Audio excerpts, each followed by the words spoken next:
The siege lifted. Now there were 4 men with leprosy at the entrance of the city gate. They said to each other, "Why stay here until we die? If we stay, we'll go into the city.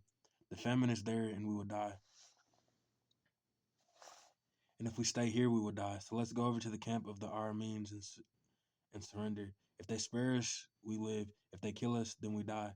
At dusk they got up and went to the camp of the Arameans. When they reached the edge of the camp, no one was there, for the Lord had caused the Arameans to hear the sound of chariots and horses and a great army, so that they said to one another, "Look, the king of Israel has hired the Hittite and the Egyptian kings to attack us." So they got up and fled in the dusk and abandoned their tents and their horses and donkeys. They left the camp as it was and ran for their lives. The men who had leprosy reached the edge of the camp, entered one of the tents, and ate and drank. They took silver, gold, and clothes. They went off and hid them. They returned and entered another tent and took some things from it and hid it also.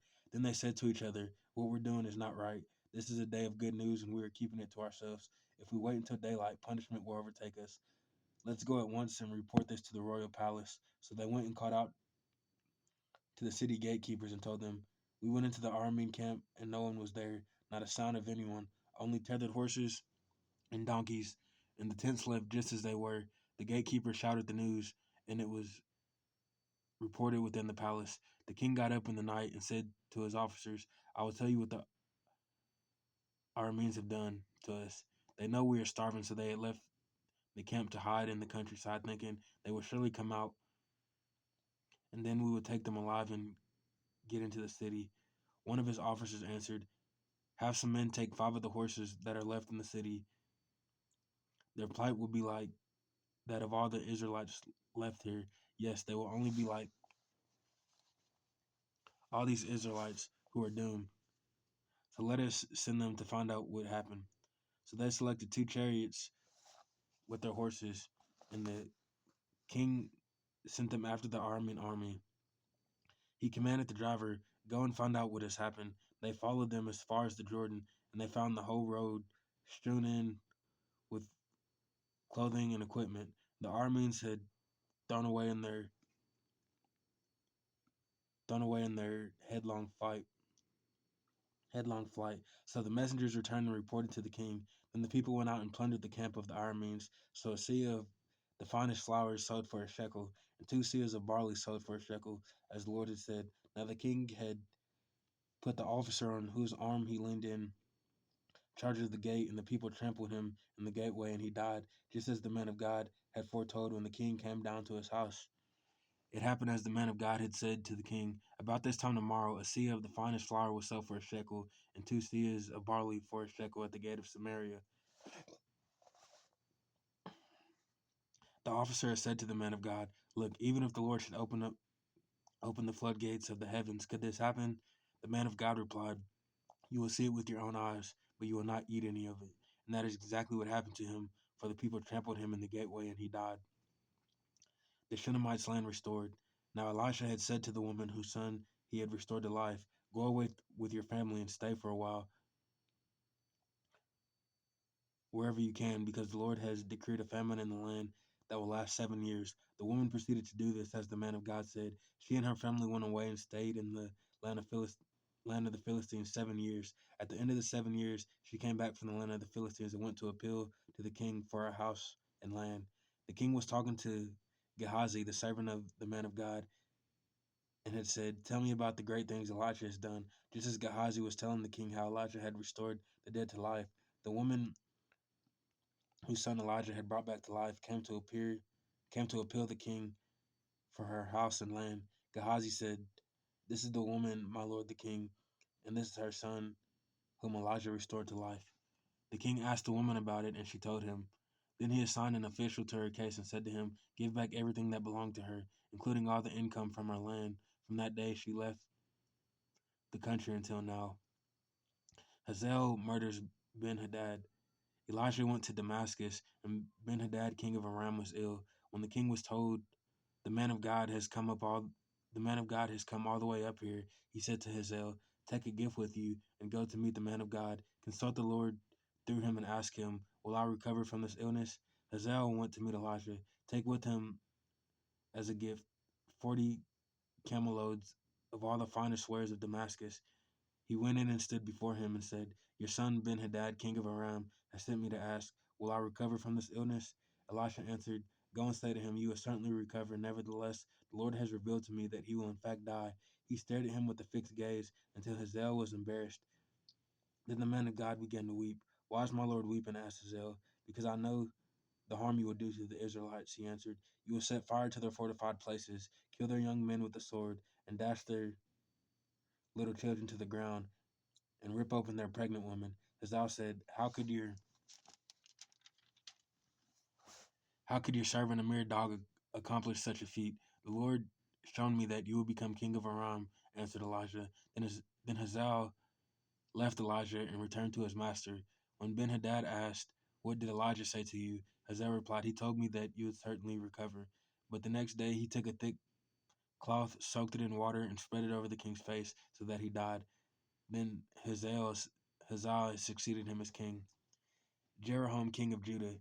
In the 5th year of Jeroboam, son of Ahab, king of Israel, when Jehoshaphat was king of Judah, Jeroboam, son of Jehoshaphat, began his reign as king of Judah. He was 32 years old when he became king, and he reigned in Jerusalem 8 years. He followed the ways of the kings of Israel, as the house of Ahab had done, for he married a daughter of Ahab. He did evil in the eyes of the Lord. Nevertheless, for the sake of his servant David, the Lord was not willing to destroy Judah. He had promised to maintain a lamp for David and his descendants forever. In the time of Jeroboam, Edom rebelled against Judah and set up its own king. So Jehoram went to Zair with all his chariots. The Edomites surrounded him and his chariot commanders, but he rose up and broke through by night. His army, however, fled back home. To this day, Edom has been in rebellion against Judah. Libnah revolted at the same time. As for the other events of Jeroboam's reign and all he did, are they not written in the book of the annals of the king of Judah? Jer- Jehoram rested with his ancestors and was buried with them in the city of David. And Ahaziah, his son, succeeded him as king. Ahaziah, king of Judah. In the 12th year of Jeroboam, son of Ahab, king of Israel, Ahaziah, son of Jeroboam, king of Judah, began to reign. Ahaziah was 22 years old when he became king, and he reigned in Jerusalem 1 year. His mother's name was Athaliah, a granddaughter of Omri, king of Israel. He followed the ways of the house of Ahab and did evil in the eyes of the Lord, as the house of Ahab had done, for he was related by marriage to Ahab's family. Ahaziah went with Jeroboam, son of Ahab, to war against Hazael, king of Aram, at Ramoth Gilead. The Arameans wounded Jeroboam, so King Jeroboam returned to Jezreel to recover from the wounds the Arameans had inflicted on him at Ramoth in his battle with Hazael, king of Aram. Then Ahaziah, son of Jehoram, king of Judah, went down to Jezreel to see Jeroboam, son of Ahab, because he had been wounded. Jehu anointed king of Israel. The prophet Elijah summoned a man from the company of the prophets and said to him, "Tuck your cloak into your belt, take this flask of olive oil with you, and go to Ramoth Gilead. When you get there, look for Jehu, son of Jehoshaphat, son of Nimshi. Go to him and get him away from his companions. Take him to an inner room. Then take the flask and pour the oil on his head and declare, 'This is what the Lord says: I anoint you king over Israel.' Then open the door and run. Don't delay." So the young prophet went to Ramoth Gilead. When he arrived, he found the army officers sitting together. "I have a message for you, commander," he said. "For which us?" asked Jehu. "For you, commander," he replied. Jehu got up and went into the house. Then the prophet poured the oil on Jehu's head and declared, "This is what the Lord, the God of Israel, says: I anoint you king over the Lord's people Israel. You are to destroy the house of Ahab, your master, and I will avenge the blood of my servants for the prophets and the bloods of all the Lord's servants shed by Jezebel. The whole house of Ahab will perish. I will cut off from Ahab every last male in Israel, slave or free. I will make the house of Ahab like the house of Jeroboam, son of Nebat, and like the house of Baasha, son of Ahijah. As for Jezebel, dogs will devour her on the plot of ground at Jezreel, and no one will bury her." Then he opened the door and ran. Jehu went out to his fellow officers. One of them asked him, "Is everything all right? Why did this maniac come to you?" "Yes, I know the man, and the sort of thing happens," he says, Jehu replied. That is not true, they said. Tell us. Jehu said, Here's what he told me. This is what the Lord says: I anoint you king over Israel. They quickly took their cloaks and spread them under him on the bare steps. Then they blew the trumpet and shouted, Jehu is king. Jehu kills Joram and Ahaziah. So Jehu, son of Jeshaphat, the son of Nimshi, conspired against Joram. Now Joram and all Israel had been defending Ramoth Gilead against Hazael, king of Aram, but King Joram had returned to Jezreel to recover from the wounds the Arameans had inflicted on him in the battle with Hazael, king of Aram. Jehu said, If you desire to make me king, don't let anyone slip out of the city to go and tell the news in Jezreel. Then he got into his chariot and rode to Jezreel, because Joram was resting there, and Ahaziah, king of Judah, had gone down to see him. On the lookout, standing on the tower in Jezreel, saw Jehu's troops approaching. He called out, I see some troops coming. Get a horseman, Joram ordered. Send him to meet them and ask, Do you come in peace? The horseman rode off to meet Jehu and said, This is what the king says. Do you come in peace? What do you have to do with peace? Jehu replied, Fall in behind me. The lookout reported, The messenger has reached them, but he isn't coming back. So the king sent out for a second horseman. When he came to them, he said, This is what the king says. Do you come in peace? Jehu replied, What do you have to do with peace? Fall in behind me. The lookout reported, He has reached them, but he isn't coming back either. The driving is like that of Jehu, son of Nimshi. He drives like a maniac. Hitch up my chariot, Joram ordered. And when it was hitched up, Joram, king of Israel, and Ahazi, king of Judah, rode out, each in its own chariot, to meet Jehu. They met him at the plot of ground that had belonged to Naboth the Jezreelite. When Joram saw Jehu, he asked, Have you come in peace, Jehu?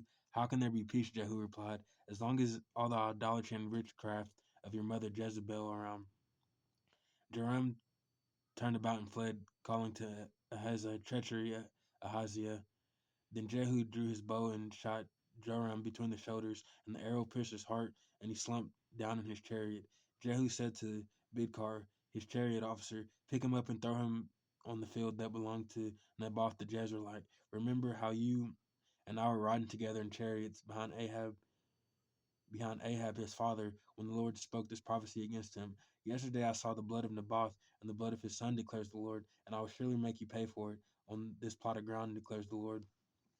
Now then, pick him up and throw him on that plot in accordance with the word of the Lord. When Ahaziah, king of Judah, saw what had happened, he fled up the road to Beth Hagan, and Jehu chased him, shouting, kill him too. They wounded him in his chariot on the way up to Gir near Iblim, but he escaped to Megiddo and died there. His servants took him by chariot to Jerusalem and buried him with his ancestors in his tomb in the city of David. In the 11th year of Joram, son of Ahab, Ahaziah had become king of Judah. Jezebel killed. Then Jehu went to Jezreel. When Jezebel heard about it, she put on eye makeup, arranged her hair, and looked out of a window. As Jehu entered the gate, she asked, Have you come in peace, you Zimri, you murderer of your master? He looked up at the window and called out, Who is on my side? Who? 2 or 3 eunuchs looked down at him. Throw her down, Jehu said. So they threw her down, and some of her blood splattered the wall and the horses as they trampled her underfoot. Jehu went in and ate and drank. Take care of that cursed woman, he said, and bury her, for she was a king's daughter. But when they went out to bury her, they found nothing except her skull, her feet, and her hands. They went back and told Jehu, who said, This is what the word of the Lord that he spoke through his servant Elijah the Tishbite. On the plot of ground at Jezreel, dogs will devour Jezebel's flesh. Jezebel's body will be like dung on the ground, and a plot at Jezreel, so that no one will be able to say, This is Jezebel. Ahab's family killed. Now there were in Samaria 70 sons of the house of Ahab. So Jehu wrote letters and sent them to Samaria, to the officials of Jezreel, to the elders, and to the guardians of Ahab's children. He said, You have your master's sons with you, and you have chariots and horses, a fortified city and weapons. Now as soon as this letter reaches you, choose the best and most worthy of your master's sons, and set him on his father's throne. Then fight for your master's house. But they were terrified and said, If 2 kings cannot resist him, how can we? So the So the palace administrator, the city governors, the elders, and the guardians sent this message to Jehu: "We, your servants, will do anything you say. We will not appoint anyone as king.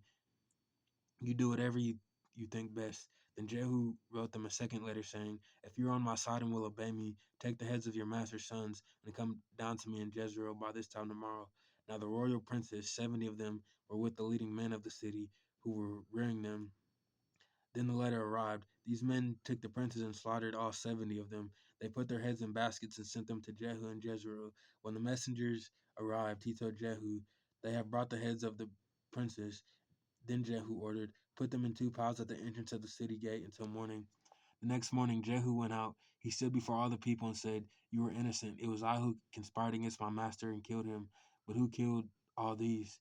Know then that not a word the Lord has spoken against the house of Ahab will fail. The Lord has done what he announced through his servant Elijah." So Jehu killed everyone in Jezreel who remained of the house of Ahab, as well as all his chief men, his close friends, and his priests, leaving him no survivor. Jehu set out and went towards Samaria at Beth Eked of the shepherds. He met some relatives of Ahaziah, king of Judah, and asked, "Who are you?" They said, "We are relatives of Ahaziah, and we have come down to greet the families of the king and of the queen mother Take them alive," he ordered. So they took them alive and slaughtered them by the well of Beth Eked, 42 of them. He left no survivor. After he left there, he came upon Jenobab, son of Rechab, who was on his way to meet him. Jehu greeted him and said, "Are you in accord with me as I am with you?" "I am," Jenobab. Je- Jehonadab answered, "If so, Jehu, give me your hand." So he did, and Jehu helped him up into the chariot. Jehu said, "Come with me and see my zeal for the Lord." Then he had him ride along in his chariot. When Jehu came to Samaria, he killed all who were left there of Ahab's family, and he destroyed them.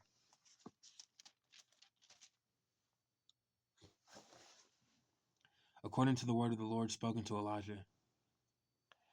Servants of Baal killed. Then Jehu brought all the people together and said to them, "Ahab served Baal a little, Jehu will serve him much.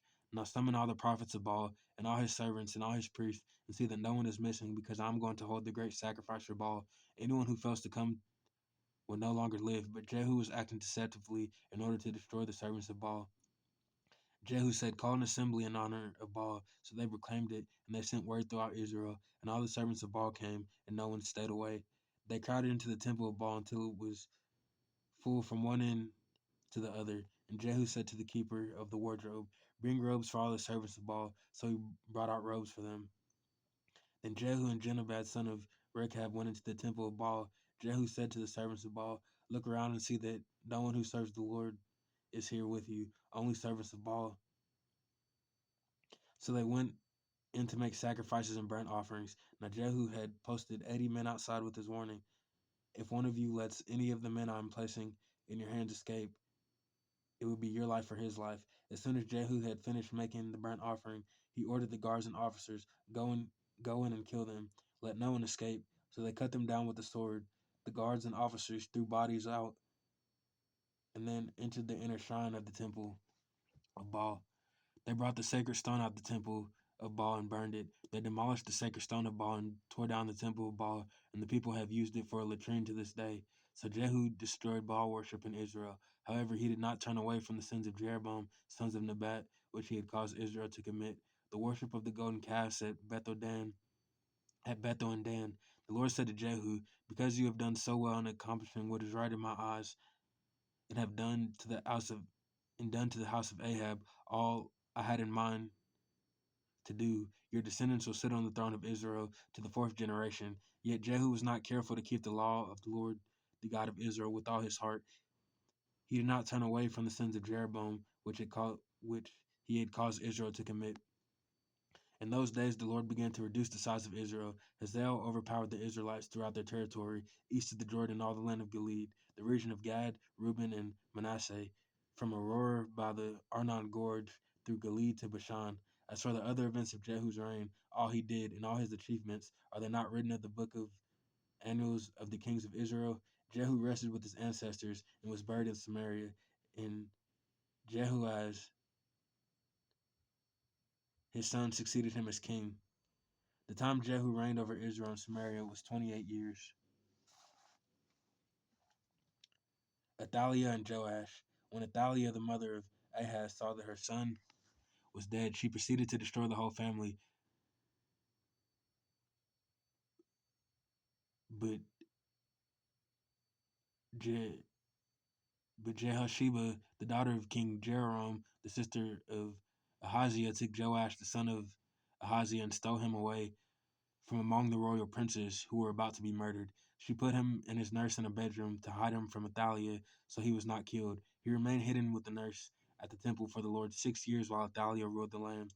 In the 7th year, Jehoiada sent for the commanders of units of 100, the Karites and the guards, and had them brought to him at the temple of the Lord. He made a covenant with them and put them under an oath at the temple of the Lord. Then he showed them the king's son. He commanded them, saying, "This is what you are to do. You who are in the 3 companies that are going on duty to the Sabbath, a third of you guard in the royal palace, a third at the Sur gate, and a third at the gate behind the guard, who takes turns guarding the temple. You who are in other 2 companies that normally go off Sabbath duty are all to guard the temple for the king.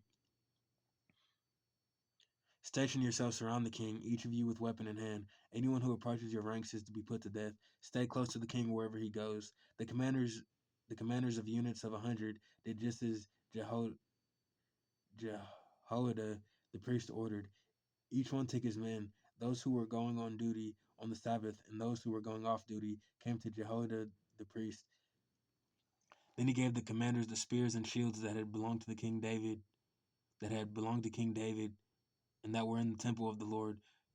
The guards, each with weapon in hand, stationed themselves around the kings near the altar in the temple. From the south side to the north side of the temple, Jehoiada brought out the king's son and put the crown on him. He presented him with a copy of the covenant and proclaimed him king. They anointed him, and the people clapped their hands and shouted, "Long live the king." When Athaliah heard the noise made by the guards and the people, she went up to the people at the temple of the Lord. She looked, and there was the king standing by the pillar, as the custom was. The officers were trumpeters beside the king, and all the people of the land were rejoicing and blowing trumpets. Then Athaliah tore her robes and called out, "Treason, treason!" Jehoiada the priest ordered the commanders of units of 100 who were in charge of the troops, "Bring her out between the ranks and put the sword to anyone who follows her." For the priest had said, "She must not be put to death in the temple of the Lord." So they seized her as she reached the palace where the horses entered the palace grounds, and there she was put to death. Jehoiada then made a covenant between the Lord and the king and the people that they would be the Lord's people. He also made a covenant between the king and the people and all the people of the land.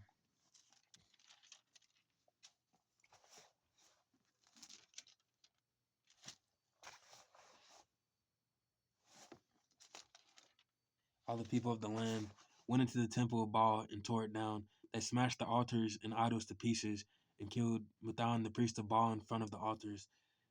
Then Jehoiada, the priest, posted the guards at the temple of the Lord. He took with him the commanders of hundreds, the Karites, the guards, and all the people of the land, and together they brought the king down from the temple of the Lord and went into the palace, entering by the way of the gate of the guards. The king then took his palace on the royal throne. All the people of the land rejoiced, and the city was calm because Athaliah had been slain with the sword at the palace. Joash was 7 years old when he began to reign. Joash repairs the temple. In the 7th year of Jehu, Joash became king, and he reigned in Jerusalem 40 years. His mother's name was Zibiah. She was from Beersheba. Joash did what was right in the eyes of the Lord. All the years of Jehoiada, the priest instructed him. The high places, however, were not removed. The people continued to offer sacrifices and burn incense. Joash said to the priest, "Collect all the money that is brought as sacred offerings to the temple of the Lord, the money collected in the census, the money received from personal vows, and the money brought voluntarily to the temple. Let every priest receive the money from one of the treasurers then use it to repair whatever damage is found in the temple. But by the 23rd year of King Joash, the priests still had not repaired the temple. Therefore Joash summoned Jehoiada the priest and the other priests and asked them, "Why aren't you repairing the damage done to the temple? Take no more money from your treasurers, but hand it over for repairing the temple." The priests agreed that they would not collect any more money from the people, and they would not repair the temple themselves. Jehoiada the priest took a chest and bored a hole in its lid. He placed it beside the altar on the right side as one enters the temple of the Lord. The priests who guarded the entrance put into the chest all the money that was brought to the temple of the Lord. Whenever they saw that there was a large amount of money in the chest, the royal secretary and the high priest came and counted the money that had been brought into the temple of the Lord and put into bags. When the amount had been determined, they gave the money to the men appointed to supervise the work on the temple. With it, they paid those who worked on the temple of the Lord, the carpenters and builders, the masons and stonecutters. They purchased timber and blocks of dressed stone for the repair of the temple of the Lord, and made all the other expenses restoring the temple. The money brought into the temple was not spent for making silver basins, wick trimmers, sprinkling bowls, trumpets, or any other articles of gold and silver for the temple of the Lord.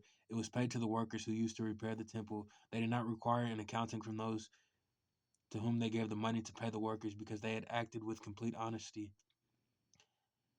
The money from the guilt offerings and sin offerings was not brought into the temple of the Lord. It belonged to the priest. About this time, Hazael, king of Aram, went up and attacked Gath and captured it. Then he returned to attack Jerusalem, but Joash, king of Judah, took all the sacred objects dedicated by his predecessors, Jehoshaphat, Jehoram, and Ahaziah, the king of Judah, and the gifts he himself had dedicated, all the gold found in the treasuries of the temple of the Lord and of the royal palace, and he sent them to Hazael, king of Aram, who then withdrew from Jerusalem. As one of the other events of the reign of Joash and all he did, are they not written in the book of annals of the kings of Judah? His officials conspired against him and assassinated him at Beth Milo on the road to Silla. The officials who murdered him were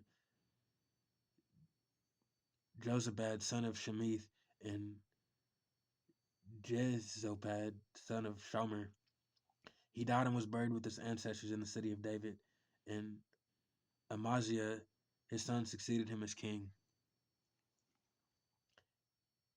Jehoaz, king of Israel. In the 23rd year of Joash, son of Ahaziah, king of Judah, Jehoaz, son of Jehu, became king of Israel and Samaria, and he reigned 17 years. He did evil in the eyes of the Lord by following the sins of Jeroboam, son of Nebat, which he had caused Israel to commit. He did not turn away from them, so the Lord's anger burned against Israel for a long time. He kept them under the power of Hazael, king of Aram, and Ben-Hadad, his son. Then Jehoaz sought the Lord's favor, and the Lord listened to him, for he saw how severely the king of Aram was oppressing Israel. The Lord provided a deliverer for Israel, and they escaped from the power of Aram. So the Israelites lived in their own homes as they had before, but they did not turn away from the sins of the house of Jeroboam, which he had caused Israel to commit. They continued in them. Also, the Asherah pole remained standing in Samaria. Nothing had been left of the army of Jehoaz except 50 horsemen, 10 chariots, and 10,000 foot soldiers, for the king of Aram had destroyed the rest and made them like the dust at the threshing time. As for the other events of the reign of Jehoaz, all he did and his achievements, are they not written in the annals of the kings of Israel? Jehoaz rested with his ancestors and was buried in Samaria, and Jehoaz his son succeeded him as king.